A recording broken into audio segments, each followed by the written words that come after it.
Today on the Bandar Says podcast, we're going to be discussing Joe Rogan, and then I will be answering a whole bunch of your questions, so go ahead and stick around. All right, let's go ahead and start with a topic that I am sure will alienate a bunch of people, because whenever you discuss anything even tangentially related to politics, you become the enemy. You're the devil. So I want to talk about that. I want to talk about Joe Rogan. Last week, I said there is no news to discuss, so I'm just going to answer your questions. And somebody left a comment saying, how can you say there's no news to discuss when all of this is going on with Joe Rogan? And the reason I haven't been covering it is I truly don't believe that Joe Rogan is a podcaster anymore, at least for the time being. And because of that, I don't think the actions that are being taken against him have any direct impact on us. Yes, it will have some kind of down the stream impact on us because people are learning how far they can push. They're learning what kind of power they can wield, and that will be used against everybody.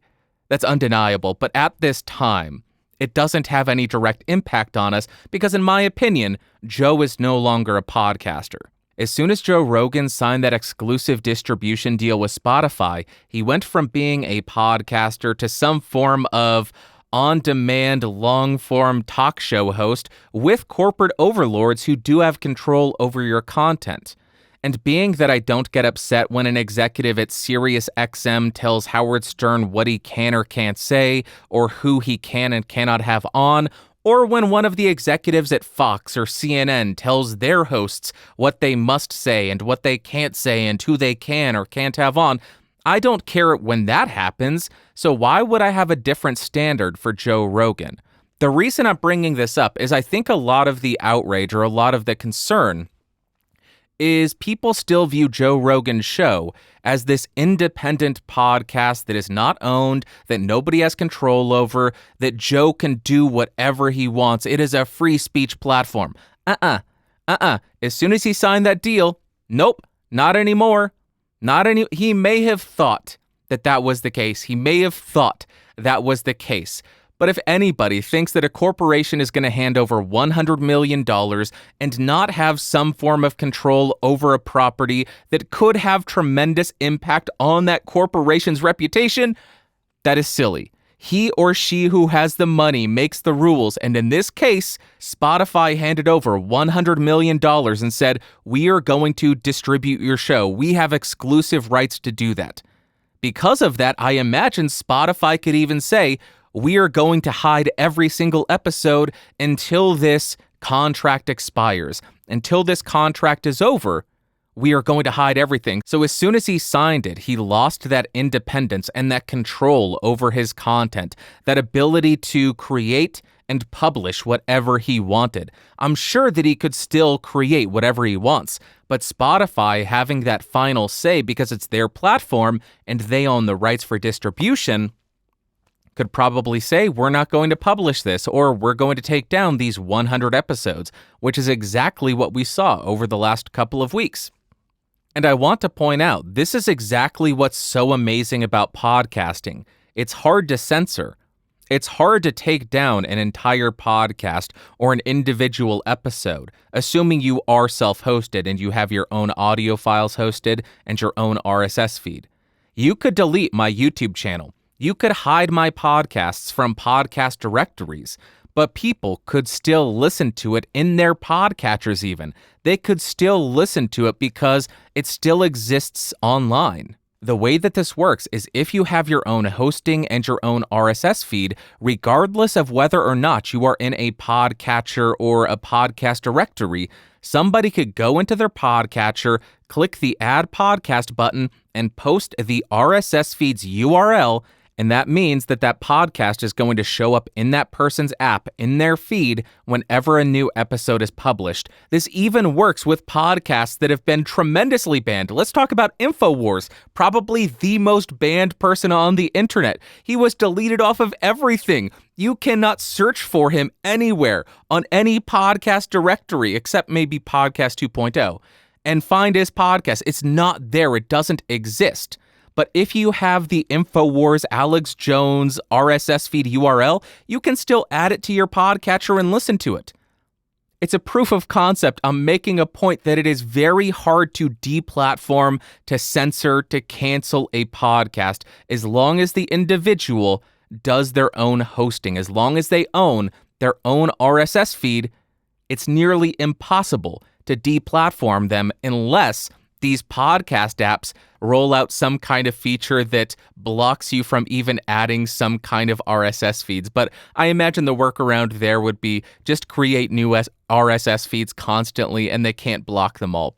So the entire point is, this is the benefit of podcasting. You are difficult to blacklist. You are difficult to be forced offline, to be hidden. And that brings us back to Joe Rogan, who, because he signed that exclusive distribution deal, does not have an RSS feed, so he does not have that protection. He does not have the ability to avoid that censorship, to avoid that control over him.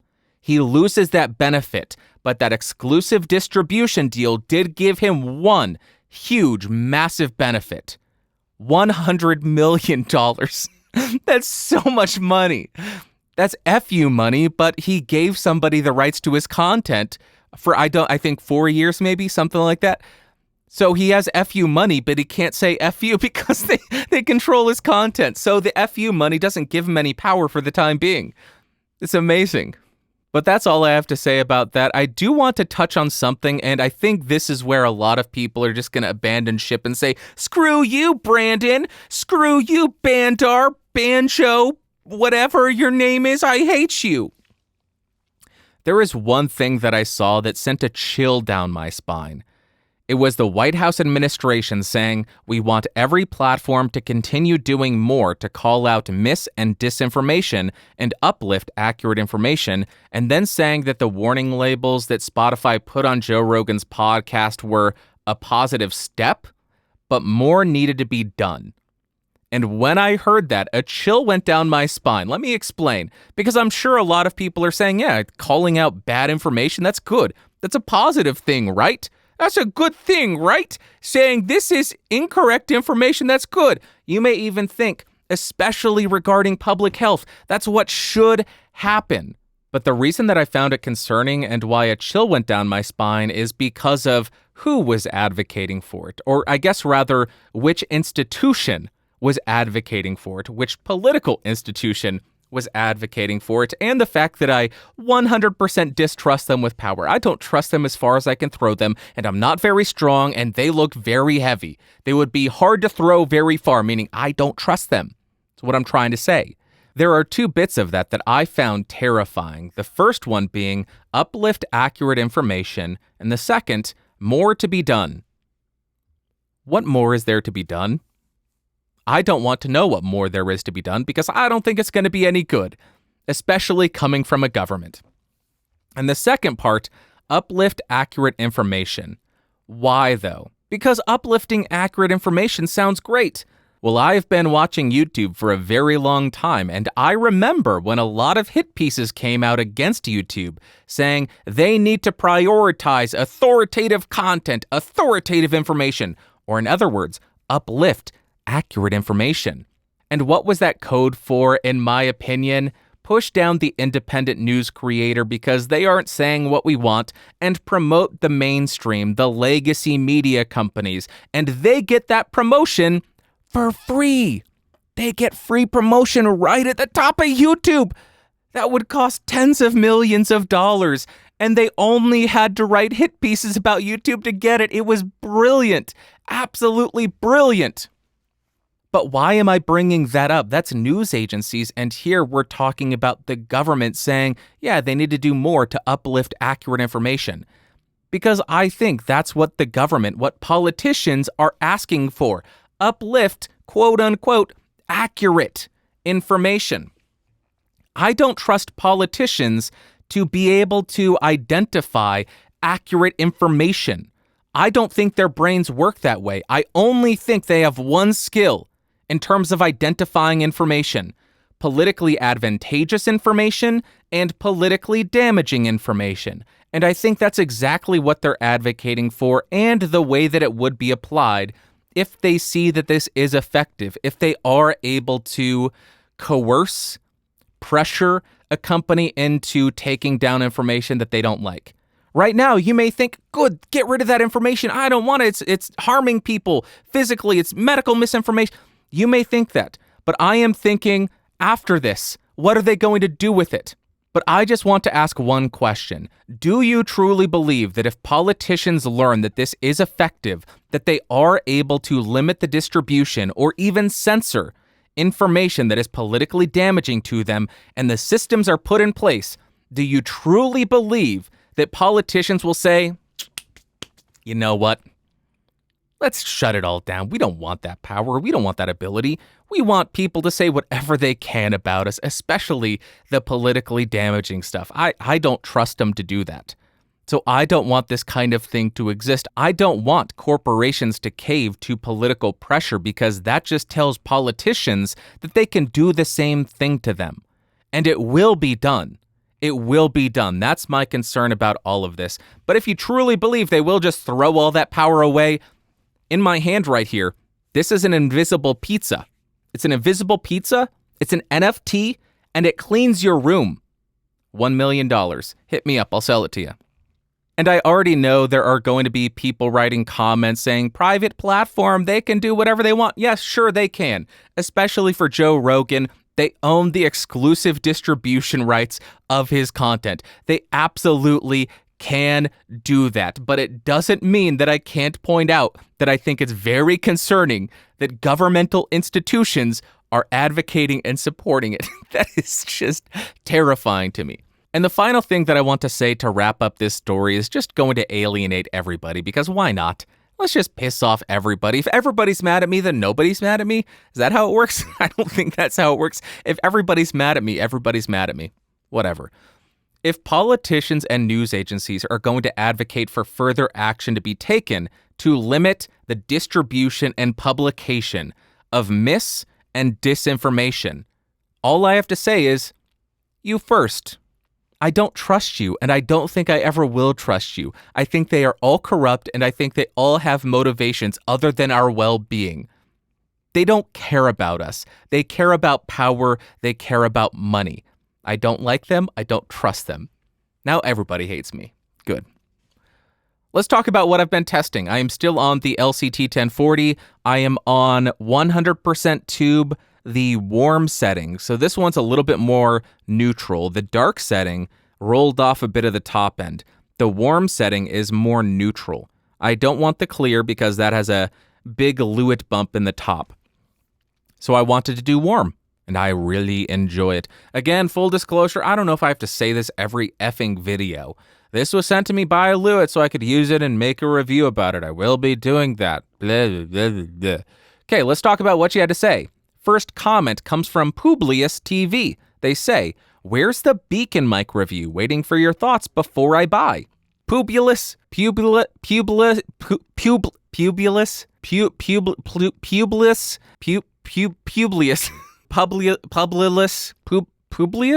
Publius TV. I got that way wrong. I am sorry about that. Thank you very much for the comment. Why is there no Beacn mic review? I am a Macintosh user. I use Apple computers. The Beacn mic is controlled with a bunch of amazing software. It has all these incredible features, limiters, EQs, compressors, really great displays, just incredible crap. But it's only on Windows. So me reviewing it would be worthless because nobody is going to be buying that microphone exclusively for the thought, I'm going to plug this into a USB port and use none of the features. That's why there's no Beacn mic review, because it doesn't work on my computers. And I can't review the features that people are going to be buying it for. Hopefully that answered your question. Next, we have a comment from Jackson Hall. He says, hey, Bandrew, what is the most direct way to support the channel? Patreon, YouTube memberships, merch? I joined your Discord server and some people told me memberships gives you the biggest cut. Just wanted to verify before I spend my money. Thanks. Jackson, thank you very much for the comment. That is an excellent, excellent question. And I'm not just saying that because it's talking about giving me money. It has nothing to do with that. Totally impartial thought that it's an excellent question. there is quite a massive difference in revenue shares between the platforms. Patreon is actually the best when I looked at them, because Patreon does, I think, 12 to 15%. That's what they take, 12 to 15%. I think it's as low as 8 in some cases, but so 8 to 15%, somewhere in there. You get 85% on the low end. On YouTube, for advertisements, it's 55-45, I think. So for advertisements on your channel, YouTube takes 45%. You get 55%. For super chats, for super thanks, for memberships, YouTube takes 30%, if I'm not mistaken. They take 30%, you get 70%. So as far as revenue shares go, Patreon, in my research, is the best that I'm a part of. So if you want to make sure the most money goes to me, Patreon is the best place to do it. If you don't have any aversion to their political stance, and every single one of these platforms has their silly political stances, and they do this and that, and it's inescapable. So that is my answer. Thank you very much, Jackson. I appreciate you. That was really loud. I haven't done that in a while. That was months and probably over a year of that appreciate you, just building up. Dang, that was a good one. All right, I think I clipped the microphone too. It's a max SPL test. All right, let's jump to the Ask Bandrew segment.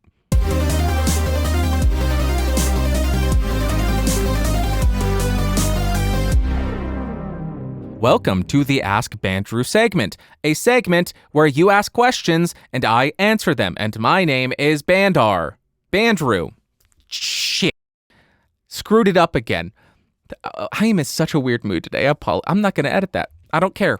If you want to ask a question, go to askbandrew.com.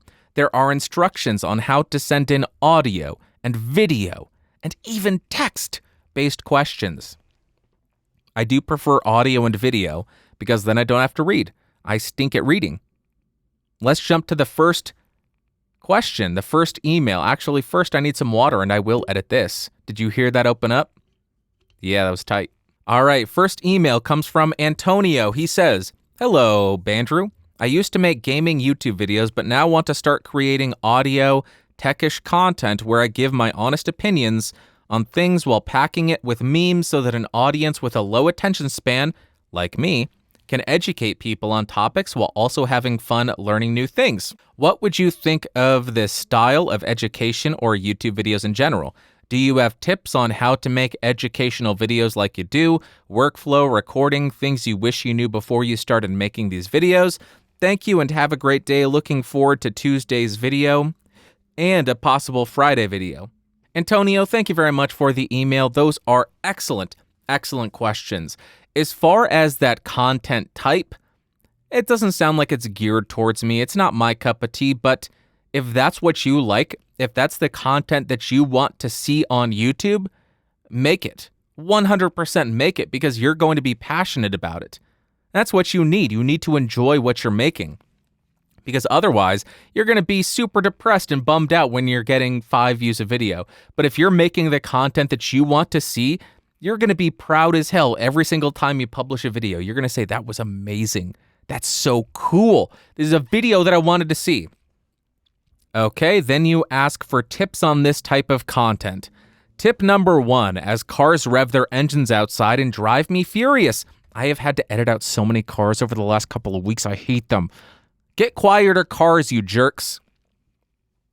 Number 1, answer all the questions that you have about the topic. When you're approaching a topic, write out all the questions that you had when you first picked it up, when you first started using it, when you first started using that new piece of software, or when you first got a microphone. What were your questions about it? Can you mount it this way? Can it hang upside down? Does it sound different in this orient? All of those questions, write them down and answer them. Then you need to think of your audience. What questions will they have? And you need to be good about this. You need to try to think through from their perspective what they may be curious about. And then you need to answer those questions as well in your video. This is my approach.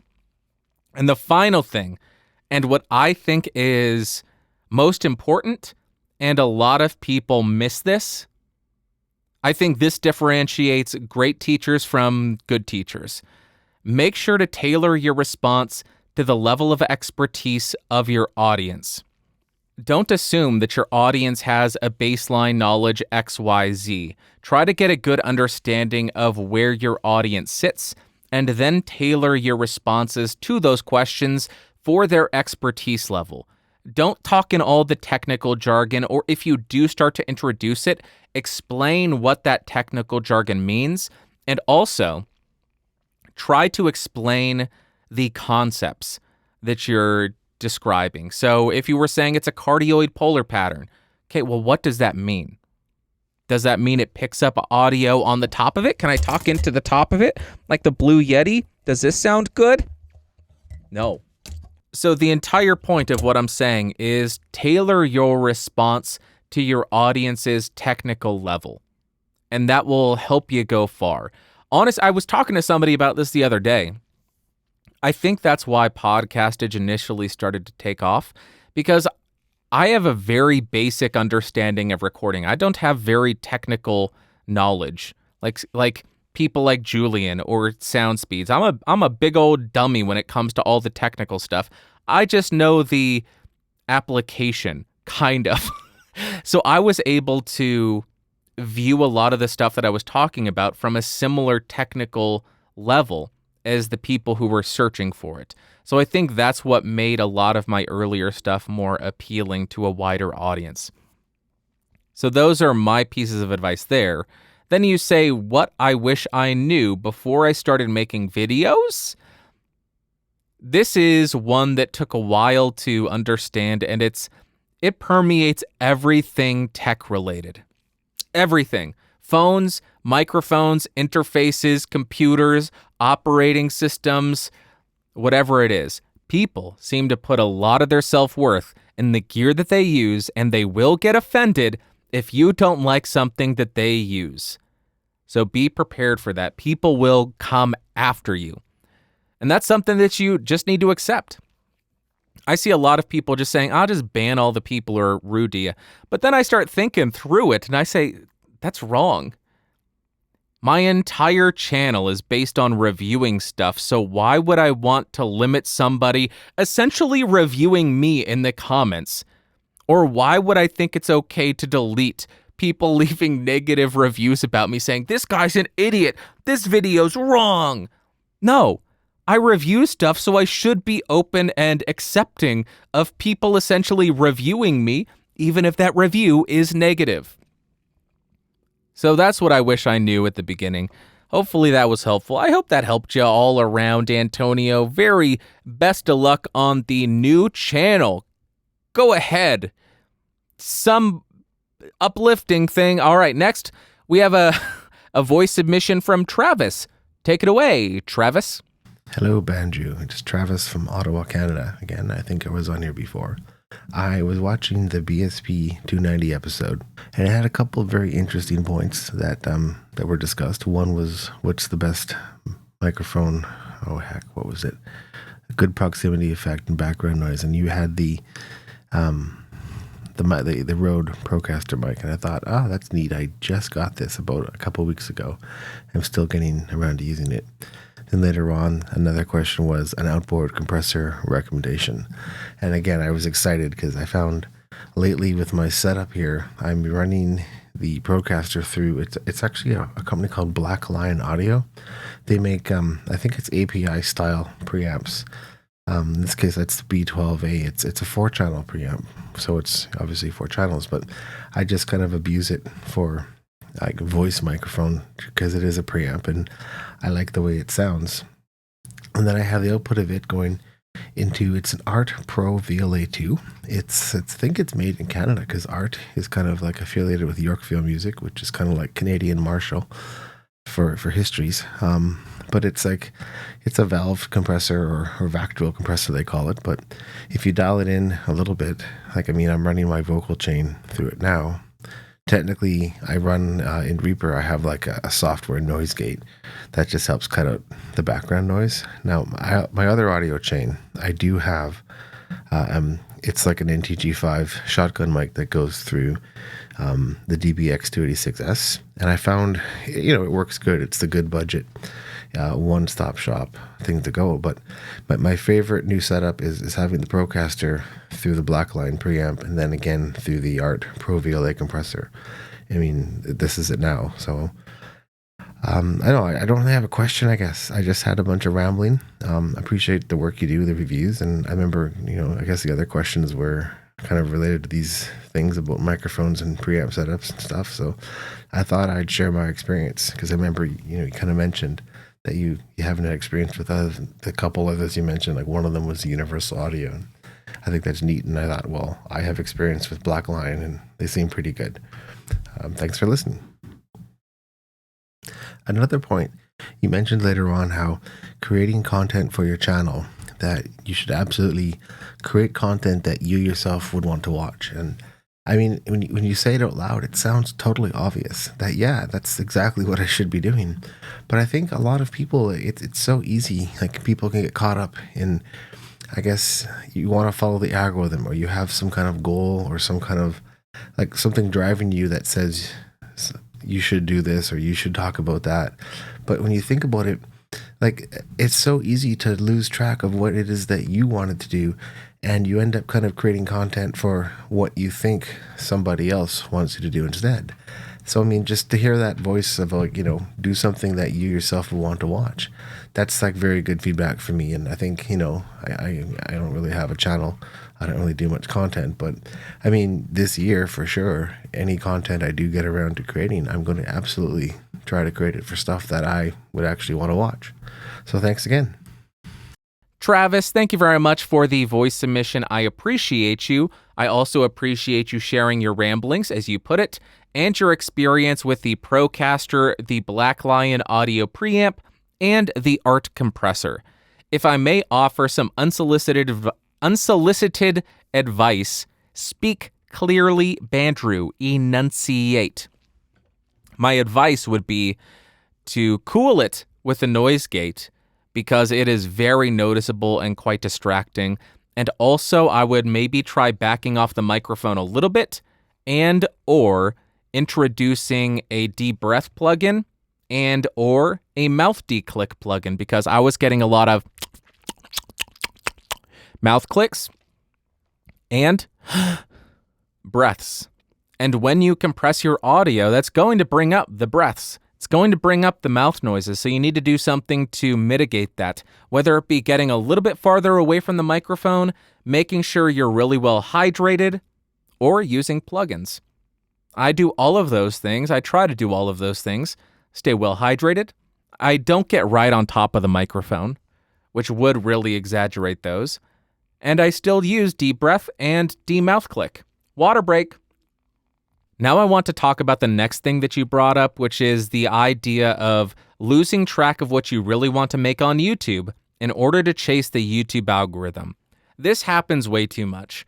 And the reason I think it happens is not because people are terrible at what they're doing on YouTube, but I think it's because people are dishonest with themselves about their real motivations for starting YouTube.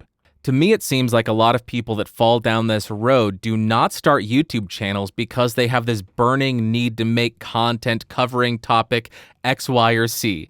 It seems as though a lot of people are starting because they view it as the quickest way to get famous, to get a lot of money, and to get a lot of mates, to put it very scientifically, to meet a lot of women or men, whichever you're into. It seems as though that's a lot of people's motivation rather than a love for the videos that they're making. And for some people, it may actually work really well. You may be able to get rich and famous and get a lot of girlfriends. More power to you. You go ahead and do you. But when I look across YouTube, the people that I see as the most successful are the ones that clearly love what they're doing and have been doing it for so long because they love it. MKBHD is always the first one to come to mind. He did 100 videos for less than 100 subscribers, I think it was, because he loved making tech videos. iJustine is another one. She started making videos because she loved tech, she was good at talking about tech, and she wanted to talk about tech. The other one, Mr. Beast. He just loved YouTube. He loved videos. He wanted to understand how it worked. He learned how it worked. And he doesn't chase the algorithm. I think Mr. Beast is part algorithm. The guy is a monster. It's amazing. Now, this is not me saying that you shouldn't listen to your audience, because that's not you chasing the algorithm. That's just you getting feedback. Getting feedback from your audience is incredibly important.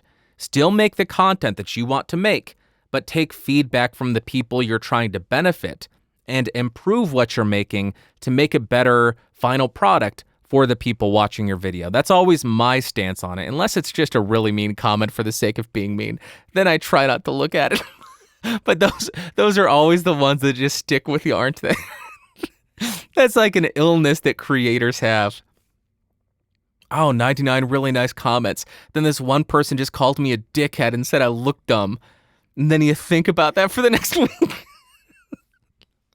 That's just, do not leave mean comments. I can't stomach it. No. I'm opening up way too much.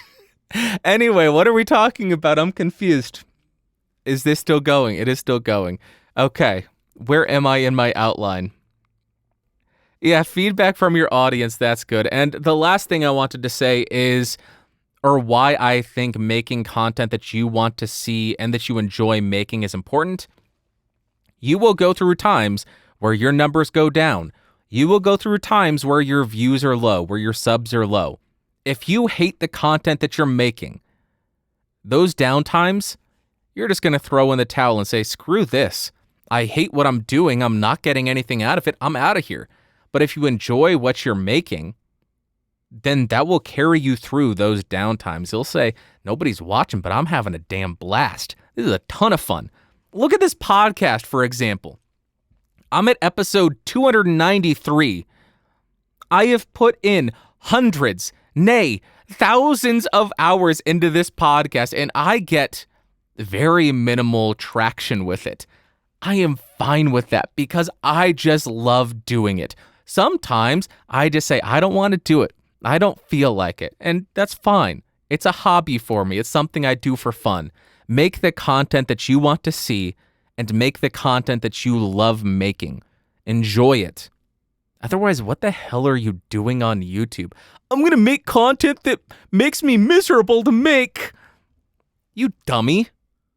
You do you. You do whatever you want to do. She sounds crazy to me. YouTube is for fun. It's for fun. You big dummies. Yes, whatever. Anyway, thank you very much for the voice submission. I hope that was helpful. And I appreciate you sharing your experience. Next, we have a voice submission from a buddy, good old pal. I saved it for last. Take it away, Rev Jesse. This message is for Bandrew of the Bandrew Says podcast. I'm not speaking to Banjo right now. This is Rev Jess from Fat Lowell's Radio. How you doing, Bandrew? Banjo, I'm not here to talk to you. Go away. All right? Now that we're alone, let's get into this. Bandrew, it's important that you listen to what I have to say to you because it's only a matter of time before they find you. And who are they? You might ask. You know who they are. They have been listening. They have been watching. And who knows how long it will take before they get their greasy little paws on you. I tell you what, the bastards don't know who they're messing with. They're messing with Bandrew, not Banjo. They think, oh, we can take Banjo in a New York minute. No, absolutely not. Anyway, moving on. Time to be real. Time to be real, my friends. Let's get real.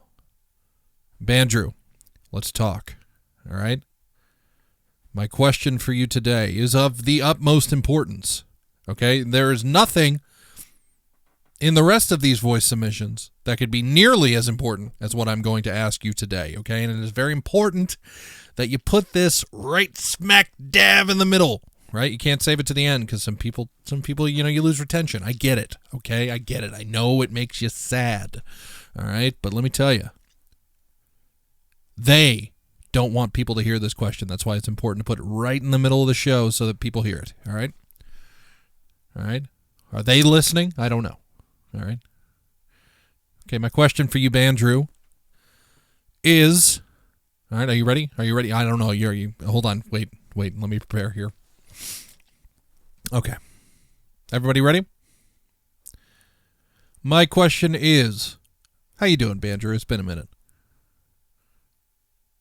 I'm just kidding. That's not my question. Anyway, my question is, if you were to take one mic and present it as the gift to the invading forces of the lower star systems when they inevitably show up on our shores, what mic would you present to them as a token of advanced technology and good faith, showing that even though they have invaded, they won't take us down without a fight? That's right. Think about it this way, right? Because alien bastards are going to show up, right? And they're going to be like, oh, you peons from the planet Earth, you don't have advanced technology. We can take you down, right? But there you are, a messiah, a very savior-like figure, you know? I'm not going to say you're Bandrew Christ, right? But maybe a little close to that, right? Who knows? Right? So there you are on top of the horizon, and you present one mic to rule them all, to show those alien bastards, listen, you bastards, you will not take us down because we have this microphone. What mic would it be? Damn, Rev Jesse always coming through clutch, always making me get real, forcing me to get real and answer the difficult questions. If I were to take one microphone and present it as the gift to the invading forces of the lower star system aliens or something, what microphone would it be? There are way too many options here. I actually tried to give this some thought. I was thinking, okay, would we want to give them one of the most influential microphones ever? U47. Let's get the U47. Or the U87, one of those. That would be good. The other one, do we give them the SM7B because it's probably the most popular microphone right now? That would be interesting, especially for a sociological thing or a historical thing. Hey, this is the microphone that a lot of people use right now. This is the microphone. They are aliens. They are advanced.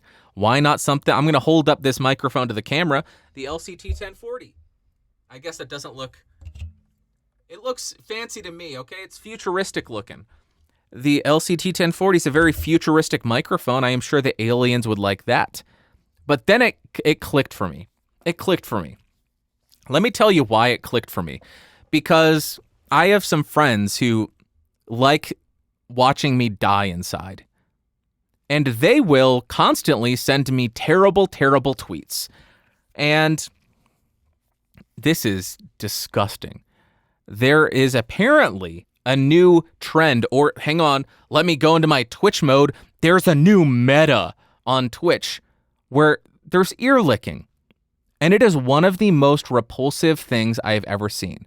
It actually makes me physically cringe. I have a physiological response where I actually tense up. I hate it so much. But then I started thinking, ASMR. Let's get them. Is it Neumann KH100? Or we could just go, we're a budget conscious group. Let's go ahead and send them the 3DO. 3DIO? The silicon ears. And then the aliens will make ASMR videos where the A stands for alien. Simple as that. Then we'll get the alien ear licking. God damn it. That would be so disgusting. Anyway, Rev Jesse, I hope that was a sufficient answer for you. Thank you very much for the difficult questions, always coming through with the real questions and not dragging it out too long at all. Funny guy. All right. We're doing movies of the week again. I don't want to talk about this one. A Nightmare on Elm Street, the 7-film collection. I'll tell you, I have been working through this last week. These really fall off, in my opinion, and get quite repetitive. There are babies that dream in this. showing Freddy Krueger a mirror destroys him, a baby makes him blow up, a dog brings him back. What? The first one's great. I like the first one, but I watched 1 through 5 over the last week, and then I got to the movie that I'm going to talk about now, and that would be, how do you hold this upright? Kill Bill Volume 1 from 2003. I think everyone has seen this before. I have apparently seen this before, but I have forgotten everything about it, and it was incredible. I'm not 100% sure if I found it to be incredible because I had just watched Nightmare on Elm Street 5, The Dream Child, and then I went to Kill Bill, but regardless, it blew my mind how good it was. The thing that stood out to me was how much style it had. There is so much stylization in this, but it doesn't seem forced. It's very effortless. For example, there's 15 or 20 minutes of anime in this, and it didn't take you out of the movie, or at least it didn't take me out of the movie. It seemed like a perfectly seamless integration of animation in the middle of a live-action film. That was incredible. Also, the pacing of this is expert. Quentin Tarantino is brilliant when it comes to pacing. It's an hour and 15 minutes long. It felt like 10 minutes. Again, it could just be because I watched Nightmare on Elm Street Dream Child, which felt like a lifetime. But this just flew by, and it does have that standard Quentin Tarantino timeline. Here's the conclusion. Let's jump back in time and we'll show you how you got there. And I still love that. You would think it would get gimmicky after, what is this, his 12th film? Is that right? 12th film? No way it says 12th, but after a number of films, you would think, yeah, that gets boring. That's a very samey, but no, it does not get very samey. It still works, absolutely. And that's all that I've got to say about it. I want to end this episode so I can go watch Kill Bill Volume 2, but then I have to spend 2 or 3 hours editing this and making a thumbnail and uploading it, and then I can go watch Kill Bill Volume 2, but then I can't do that because I have to film for the 1040. Heckin' butts and shoot. I'm going to end this video. Talk to you later. Bye.